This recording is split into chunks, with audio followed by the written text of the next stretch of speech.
바보 2반 3. 톨스토이. 삼형제는 각자 자신의 나라를 다스리며 잘 살았다. 큰형 세몽은 나라를 엄격하게 다스렸다.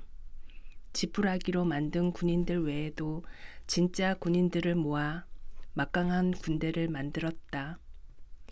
전국에 명령을 내려 새 집에 한 명씩 건장한 남자들을 모아 군대를 만든 것이다. 세몽은 모집한 군사들을 훈련시켰다. 그리고 백성들 중에서 조금이라도 자신에게 반항하는 사람이 있으면 군사를 풀어 혼내주었다. 그래서 세몽이 다스리는 나라의 백성들은 두려움에 떨며 살아야 했다. 세몽의 욕심과 횡포는 점점 더 가혹해졌다. 세몽이 원하는 것, 세몽의 눈에 띈 것은 모두 세몽의 것이 되었다. 그가 명령만 내리면 군인들이 원하는 것을 데려오든지 빼앗아 오든지 했다. 배불뚝이 탈라스도 호화롭게 살았다. 이반에게서 얻은 금화로 거액의 재산을 모은 그는 법을 마음대로 뜯어고쳐 돈을 더욱 끌어모았다. 인두세, 통행세, 거마세, 집신세, 과부세니 하는 들어보지도 못한 법을 만들어 백성들을 쥐어짰다. 신하들은 돈 많은 왕인 탈라스에게 굽신거렸다. 백성들도 세금을 내기 위해 어떤 일이라도 했다. 그리고 누가 돈이라는 소리만 해도 눈이 벌게져서 주위를 둘러보았다. 사람들은 모두 돈에 쪼들리고 있었던 것이다. 바보 이반도 그럭저럭 살고 있었다.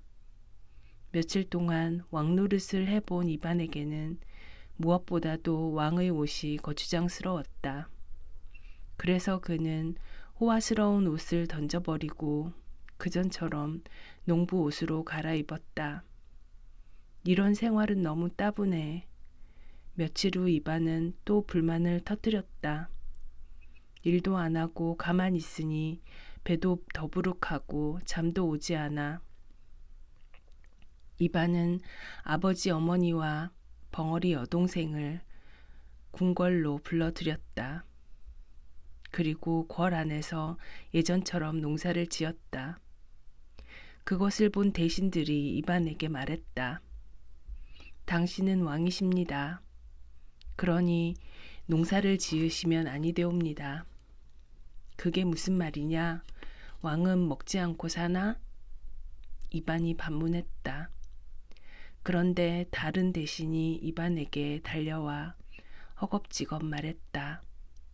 지금 나라에는 돈이 바닥나서 관리들에게 봉급을 지불할 수가 없습니다. 그래, 그럼 지급하지 마라. 이반이 대답했다. 그럼 아무도 나란 일을 돌보지 않을 것입니다. 돌보지 않아도 좋아. 오히려 자기가 하고 싶은 일을 하며 살게 되겠지. 밭에 거름이나 저 나르라고 해. 그러면 땅이 아주 비옥해질 테니까. 대신들은 이반의 말에 기가 막혔다. 어느 날 몇몇 사람들이 판결을 내려달라며 왕인 이반에게 찾아왔다. 저 사람이 제 돈을 훔쳤습니다. 화가 난 목소리로 한 명이 말했다. 그래? 돈이 필요했겠지 뭐. 그냥 줘버려. 이반이 말했다. 마침내 사람들은 이반이 바보라는 것을 알게 되었다. 그래서 몇 명만 모이면 이반에 대해 쑥덕거렸다. 아니, 왕이 뭐 저래. 이반은 원래 바보였대, 바보. 걱정이 된 왕비가 어느 날 이반에게 말했다. 사람들이 당신을 바보라고 비웃고 있어요. 그래? 실컷 비웃으라고 해. 나는 원래 바보였는걸? 이반은 아무 일도 아니라는 듯 태연하게 말했다. 왕비는 곰곰이 생각했다. 역시 이반은 바보라는 결론에 도달했다. 그러나 왕비 스스로 생각해보니 자신도 이반과 같은 바보였다. 아무리 놀림을 받아도 이반은 하나밖에 없는 내 남편인걸. 그러니 나도 남편을 따라야 해. 왕비도 값비싼 왕비의 옷을 벗어 옷장 속에 집어넣었다. 그리고는 이반의 누이 동생인 말라냐에게 농사일을 배워 남편을 도왔다. 똑똑한 사람들은 이제 모두 이반의 나라를 떠났다. 남은 사람들은 모두 바보였다. 돈이 바닥이 나서 돈을 가진 사람은 한 사람도 없었다. 그래서 모두 열심히 농사일을 하여 스스로 먹을 것을 구하며 살았다. 그리고 먹을 것이 모자란 사람에게는 자기가 가진 것을 나누어 주고 서로 도와가며 살았다. 한편 늙은 악마는 작은 악마들이 이반의 삼형제를 괴롭혔다는 소식을 눈이 빠지게 기다렸다. 그러나 새 작은 악마들은 아무도 돌아오지 않았고 이반네가 망했다는 소식도 들리지 않았다. 늙은 악마는 사태가 어떻게 돌아가는지 알아보기 위해 직접 나섰다. 늙은 악마는 작은 악마들을 찾기 위해 여기저기 찾아다녔으나 아무도 보이지 않고 작은 구멍 3개만을 찾을 수 있었다. 이거 큰일 났군. 녀석들이 당한 모양이야. 늙은 악마는 생각했다. 늙은 악마는 삼형제를 찾아 나섰지만 이미 이사를 가고 없었다. 수소문을 해보니 삼형제는 각자 나라를 하나씩 차지하고 왕이 되어 있었다. 늙은 악마는 분통이 터질 지경이었다. 이 녀석들이 망하기는커녕 이렇게 잘 풀릴 수가. 늙은 악마는 손수 삼형제를 괴롭히기로 마음먹었다. 늙은 악마는 먼저 세몽을 찾아갔다. 오랫동안 싸움터에서 살아온 것 같은 노련한 장군의 모습으로 둔갑하고 서였다. 늙은 악마는 군사학에 대한 정보들을 늘어놓아 세몽의 신임을 샀다. 그리고는 세몽의 군대에서 지위가 가장 높은 장군이 되었다. 늙은 악마는 세몽의 오른팔이 되어 여러 가지 조언을 했다. 먼저 늙은 악마는 군인의 수를 몇 배로 늘리라고 세몽에게 말했다. 그리고 신식대포와 철포를 만드는 방법을 가르쳐 주었다. 신식대포는 무엇이든 태워버릴 수 있는 강력한 화력을 가진 것이었고, 철포는 마치 콩을 뿌리는 것처럼 한 번에 탄환을 100발이나 쏠 수 있는 것이었다. 세몽은 이 조언들을 받아들여 젊은 사람은 모조리 군인으로 뽑았고 공장을 만들어 신식대포와 철포를 만들게 했다. 그럼 다음 세몽은 이웃나라에 선전포고를 내렸다. 그리고는 즉시 이웃나라로 쳐들어가 철포와 대포를 이용해 순식간에 영토를 점령했다. 이웃나라 왕은 세몽에게 무릎을 꿇고 자기 나라를 바쳤다. 세몽은 의기양양해서 이번에도 인도를 치기로 마음먹었다. 그러나 인도는 세몽의 나라보다 몇 갑절이나 크고 사람들도 더욱 많았다. 인도의 왕은 세몽이 세몽의 이웃나라와 전쟁을 할 때부터 자신의 나라로 쳐들어올 것에 대비해 군인의 수를 늘렸다. 그리고 세몽의 대포나 철포보다 훨씬 성능이 좋은 무기를 개발해 놓고 있었다. 세몽이 먼저 기세 좋게 인도로 쳐들어갔지만 결과는 뻔했다.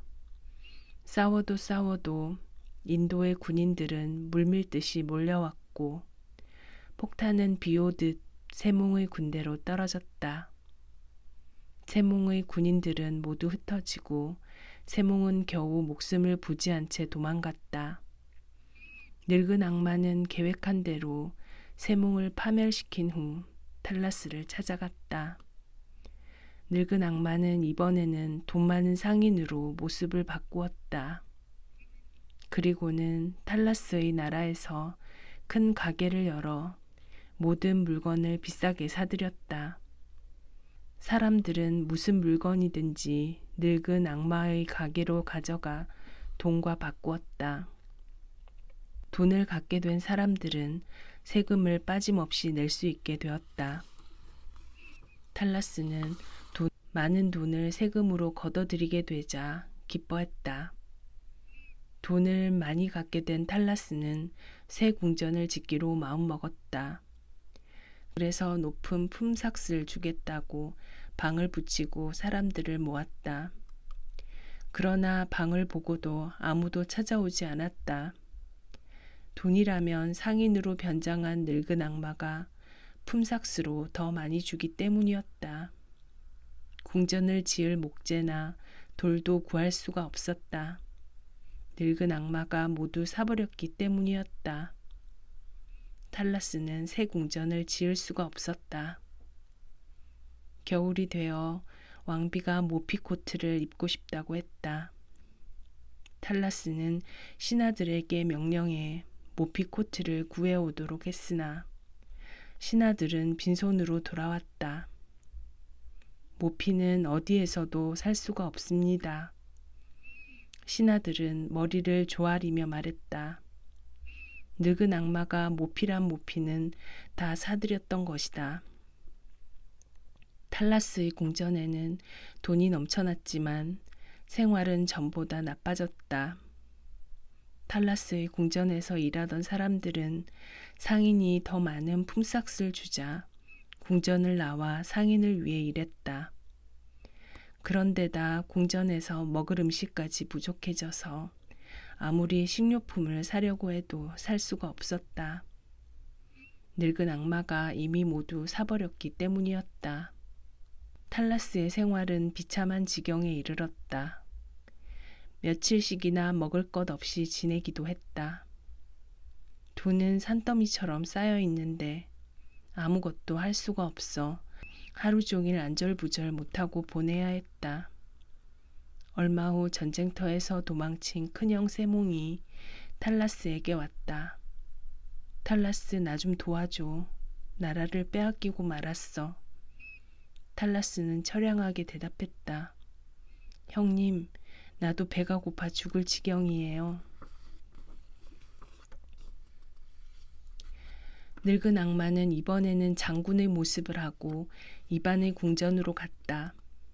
그리고는 이반에게 군대를 만들라고 권유했다. 군대가 없으면 나라를 지키지 못합니다. 제게 명령만 내리시면 세계에서 가장 강한 군대를 만들어 드리겠습니다. 이 말을 들은 이반은 어쩔까 생각하다가 그것도 재미있겠다고 생각하고 승낙했다. 그럼 한번 만들어 보시오. 그리고 재미있는 노래를 가르쳐 보시오. 나는 노래가 좋아. 늙은 악마는 지원병을 모집했다. 군인이 되는 사람에게는 술 한 병과 모자를 하나씩 지급한다고 선전했다. 그러나 이반의 나라에 사는 바보들은 아무도 지원하지 않았다. 우리한테 술은 얼마든지 있어. 게다가 모자는 여자들이 더 멋있는 걸 많이 만들어주는 걸. 그걸 받자고 군대를 가? 누굴 바보로 하는 모양이군. 바보들은 늙은 악마를 비웃었다. 늙은 악마는 화가 나서 누구든 군대를 가지 않으면 사형에 처한다는 방을 써붙였다. 그 방을 본 바보들은 장군으로 둔갑한 늙은 악마에게 가서 따졌다. 군대에 가지 않으면 사형에 처하겠다고 하면서 우리가 군대에 가면 어떻게 된다는 건 왜 말하지 않나요? 소문에 의하면 군인이 되면 싸우다 죽을지도 모른다던데? 늙은 악마가 대답했다. 군인은 원래 목숨을 바쳐 싸워야 하니까 죽는 경우도 있지. 그러자 바보들은 이구동성으로 아우성을 쳤다. 우리들은 군대에 가지 않겠어요. 어차피 죽을 거 집에서 죽는 게 나아요. 늙은 악마는 답답해서 가슴을 치며 말했다.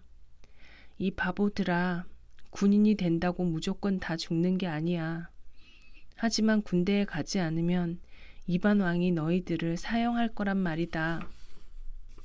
바보들은 그 말에 겁을 집어먹고 이반을 찾아갔다. 장군이 말하길 군인이 된다고 무조건 죽는 건 아니지만 군대에 안 가면 당신이 우리를 다 죽일 거라던데 정말인가요? 바보들은 이반에게 물었다. 이반은 그 말을 듣고 한참을 웃다가 말했다. 내가 혼자서 어떻게 당신들을 죽일 수가 있어요? 내 참, 손이 100개라도 모자라겠네. 그렇다면 우리는 군대에 가지 않겠습니다. 바보들은 늙은 악마에게 군인이 되지 않겠다고 말했다. 일이 뜻대로 되지 않자 늙은 악마는 속이 탔다. 늙은 악마는 이웃나라의 왕을 찾아가 일을 꾸몄다. 이반은 바보인데다가 군대도 가지고 있지 않아 처부수기 쉽습니다. 그 나라에는 돈은 없지만 곡식이나 가축이 넘쳐납니다. 늙은 악마는 이웃나라의 왕을 부추겼다. 늙은 악마의 말에 솔깃해진 이웃 왕은 전쟁을 일으켰다. 대규모로 군대를 확대해 온갖 무기로 무장을 하고 이반의 나라로 쳐들어갔다. 바보들은 이반에게로 몰려와 겁에 질려 보고했다. 이웃나라 왕이 우리나라로 쳐들어옵니다. 그러자 이반은 어리둥절한 표정으로 말했다. 우리나라로 왜 오는 거지? 우리나라를 구경하러 오는 건가? 이웃나라 왕은 국경을 넘자 정보병을 보내 이반의 군대가 어떻게 하고 있는지 동정을 살피려 했다. 그러나 정보병이 아무리 찾아보아도 군대 같은 것은 어디에도 없었다. 적이 숨어 있나 생각해서 기다려 보아도 아무도 무기를 들고 나타나는 사람이 없었다. 이웃나라 왕은 허탈했지만 군대를 시켜 차례차례로 마을을 점령해 나갔다. 그런데 이상한 것은 군인들이 빼앗기도 전에 바보들이 무엇이건 순순히 내어주는 것이었다. 아무도 자기 재산을 지키려고 하지 않았다. 어느 마을이나 마찬가지였다. 군인들은 차츰 의욕을 잃었다. 있잖아요. 당신들 나라에 먹을 것이 부족하다면 우리 마을에 와서 살아도 좋아요. 심지어는 이렇게 권유하는 바보도 있었다. 어딜 가도 군인의 모습은 보이지 않고 사람들은 모두 열심히 일만 했다. 전열을 갖추어 무기 소리를 절그럭거리며 지나가는 군대에게 박수를 치고 먹을 것을 가져다 주는 바보도 있었다. 군인들이 빼앗아가는 식량이 좀 적다 싶으면 이웃집에서 빌려와 보태주는 바보도 있었다. 군인들은 맥이 탁 풀려서 왕을 찾아가 말했다. 우리들은 이제 싸움을 하지 않겠습니다. 마치 순진한 어린애의 먹을 것을 칼로 무장한 어른이 빼앗는 느낌입니다. 어디 다른 싸울 만한 적이 있는 곳으로 우리를 보내주십시오. 그러자 이웃나라 왕은 화를 벌컥 내면서 명령했다. 온 나라를 쑥대밭으로 만들고 먹을 것을 모조리 불태워버려라. 누구든 내 명령을 거스르는 자는 사형에 처하겠다. 군인들은 하는 수 없이 명령대로 하기 시작했다. 집과 곡식을 태우고 가축을 죽였다. 그런데도 바보들은 누구 하나 저항하지 않았다. 불을 피해서 구석에 주저앉아 엉엉 울기만 했다. 당신들은 왜 우리를 괴롭히지요? 왜 소나 말 같은 죄 없는 짐승을 죽이지요?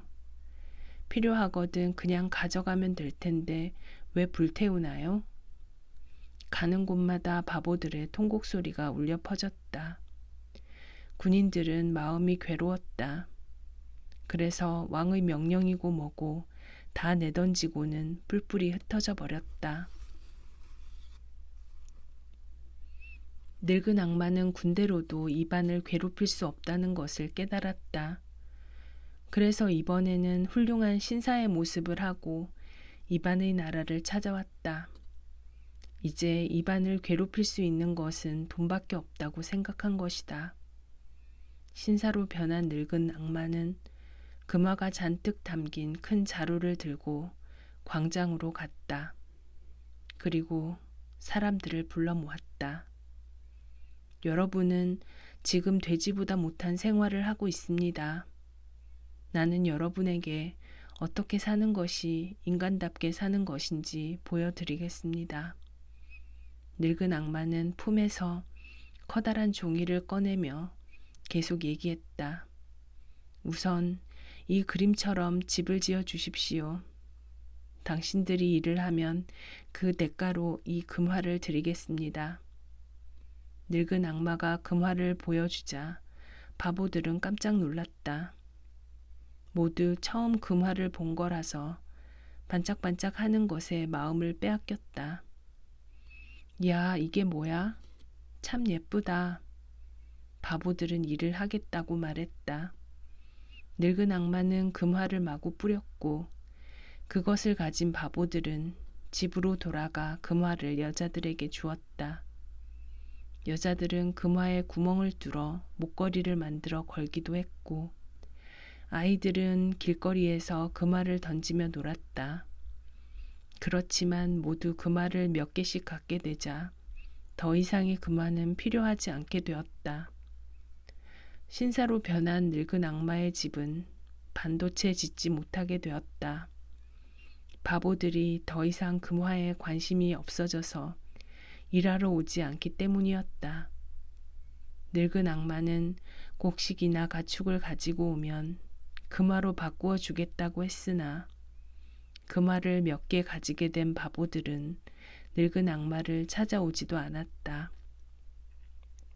늙은 악마는 점점 먹을 것이 부족하게 되었다. 배가 고파진 늙은 악마는 하는 수 없이 한 농가에 들어가 빵을 금화와 바꾸자고 했다. 배가 고파서 그러니 빵과 금화를 바꿉시다. 늙은 악마는 사정하듯이 말했다. 그러자 농사꾼은 고개를 저으면서 말했다. 우리는 금화가 필요 없소. 우리나라는 돈이 필요 없는 나라요. 세금을 낼 필요도 없고 그냥 먹을 것과 입을 것이 부족하지 않으면 되니까. 돈이 필요 없다고요? 늙은 악마는 힘없이 말했다. 그래요. 하지만 당신은 배가 많이 고파 보이니까 빵을 좀 잘라 나누어 주겠소. 하느님께서 배고픈 이웃에게 빵을 나눠주라 하셨으니. 아이고, 늙은 악마는 하느님이란 말이 농부의 입에서 나오자 쏜살같이 도망쳐 나왔다. 하느님께서 뭘 어쨌다고? 어림없지. 하느님이라는 말만 들어도 너무 괴롭군. 늙은 악마는 배가 고파 다른 집에도 빵을 구걸하러 갔다. 그러나 다른 집도 빵을 주면서 하느님의 은혜를 이야기했기 때문에 늙은 악마는 도망쳐야 했다. 늙은 악마는 굶어 죽을 지경이 되었다. 늙은 악마의 소문은 입에서 입으로 전해져 이반의 귀에까지 들어갔다. 이반은 늙은 악마를 집집마다 돌아가며 대접하라고 바보들에게 말했다. 할 수 없이 늙은 악마는 집집마다 돌아다니며 식사를 하게 되었다. 그러는 동안 이반의 궁궐에서 늙은 악마를 대접할 차례가 되었다.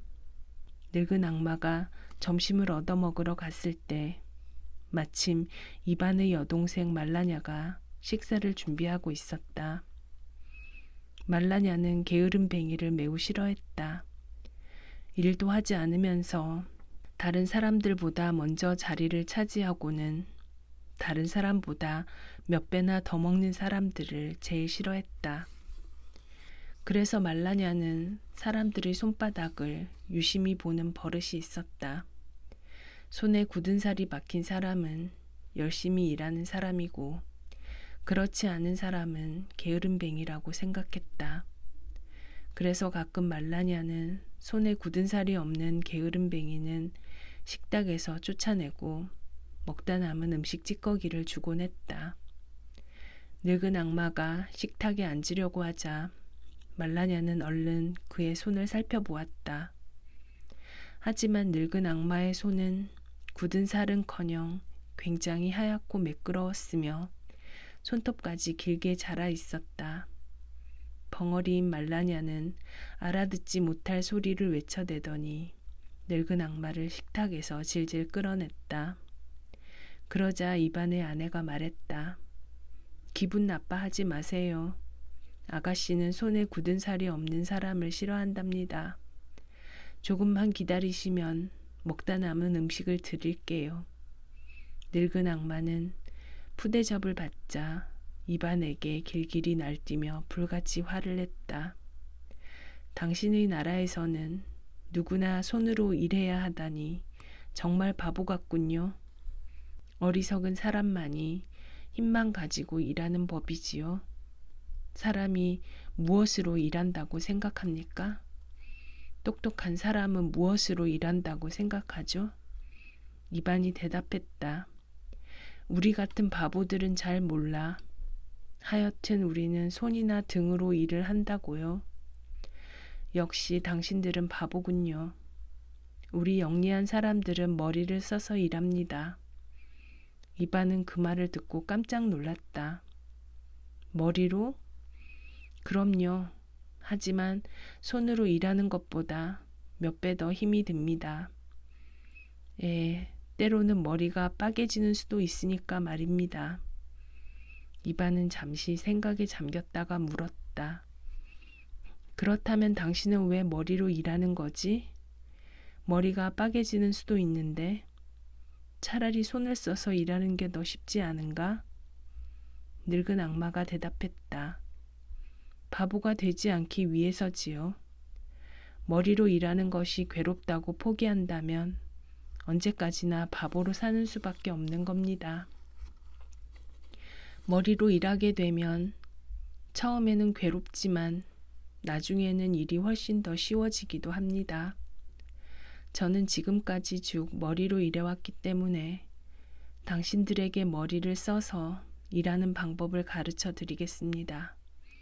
이반이 깜짝 놀라 말했다. 그래, 그렇다면 가르쳐 줘. 손이 지쳤을 때 머리로 대신 일할 수 있게 말이야. 이반은 방방곡곡에 머리로 일하는 법을 가르쳐 주겠다는 방을 붙였다. 그리고는 높은 망루를 세워 거기에 반듯한 사다리를 붙이고 그 위에 단을 마련했다. 모두가 잘 볼 수 있도록 그곳에 늙은 악마를 세워 머리로 일하는 것을 보여줄 생각이었다. 사람들이 꾸역꾸역 모여들었다. 단 위에서 늙은 악마는 이야기를 시작했다. 그런데 늙은 악마가 한참을 짓거리기만 하자 모여있던 사람들이 수군거렸다. 뭐야, 머리로 일하는 걸 가르쳐 준다더니 말만 하고 있잖아. 정말 머리로 일하는 게 아니라 입으로 일하나 봐. 바보들은 늙은 악마가 손을 쓰지 않고 머리로 일하는 방법을 행동으로 보여줄 거라고 생각했던 것이다. 그런데 늙은 악마는 입으로만 어떻게 하면 일하지 않고 살아갈 수 있는지 설명했다. 바보들의 반응은 곧 시들해졌다. 사람들은 처음에는 눈을 동그랗게 뜨고 늙은 악마를 쳐다보았지만 점점 하품을 하더니 하나 둘씩 일을 하러 뿔뿔이 흩어졌다. 늙은 악마는 하루 종일 단 위에서 서 있었다. 다음 날도 단 위에서 몇 명 모이지 않는 사람들에게 말만 할 뿐이었다. 늙은 악마는 실컷 떠들자 배가 고팠다.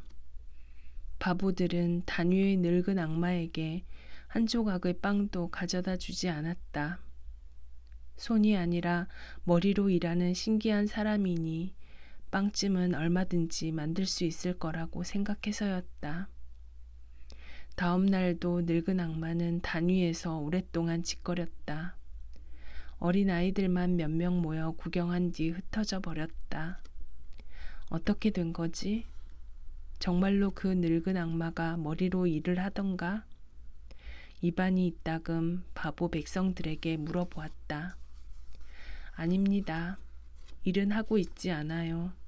변함없이 중얼거리고 있을 뿐입니다. 바보들이 대답했다. 늙은 악마는 차츰 쇠약해지기 시작했다. 다음 날도 단 위에 서 있었으나 점차 힘이 빠졌다. 그러다 어느 순간 몸이 비틀거리더니 머리가 쿵 하고 기둥에 부딪혔다.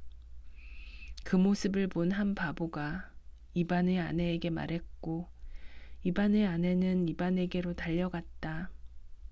늙은 악마가 드디어 머리로 일하기 시작했답니다. 정말이야? 이반은 하던 일을 멈추고 단으로 달려갔다. 가까이서 보니 늙은 악마는 힘이 다 빠져 비틀거리면서 머리를 자꾸만 기둥에 부딪히고 있었다. 이반이 늙은 악마에게 말을 붙이려는 순간 늙은 악마는 우당탕 소리를 내며 막루에서 거꾸로 떨어졌다. 그것도 마치 계단을 한 칸, 두 칸 세는 것처럼 사다리를 머리로 박아 내려가면서 떨어졌다. 과연 대단해. 이반은 감탄했다. 머리가 빠개질 수도 있다더니 정말이었네. 머리로 일하는 건 손에 굳은 살이 박히도록 일하는 것보다 훨씬 힘들어 보이는데? 이반이 머리를 끄덕이며 말했다. 급기야 늙은 악마는 사다리에서 땅으로 떨어졌다. 이반이 가까이 다가가자 갑자기 땅이 갈라지고 늙은 악마는 그 속으로 쏙 들어가고 말았다. 그 자리에는 예전에 본 것처럼 작은 구멍 하나만이 남았다. 아니 이게 뭐야? 이반이 구멍을 보고 소리쳤다. 아니 또 그 녀석이잖아. 분명히 옛날 작은 악마들의 두목일 거야. 정말 기분 나쁜 녀석들이야. 이반은 그 후로도 열심히 일하며 건강하게 살았다. 그리고 많은 사람들이 이반의 나라로 몰려와 이반처럼 열심히 일하며 살았다. 형들도 이반을 찾아와 그의 도움을 받았다. 누구든지 우리들을 먹여 살려주십시오 하고 말하면 이반과 이반의 나라 백성들은 좋고 말고 우리나라에는 무엇이든 많이 있으니까 와서 마음 편하게 살아 하고 말했다. 그러나 이 나라에는 규칙이 하나 있었다. 손에 굳은 살이 박힌 사람은 식탁에 앉아 식사를 했지만 굳은 살이 박히지 않은 사람은 다른 사람들이 먹다 남은 찌꺼기를 먹어야 한다는 것이었다.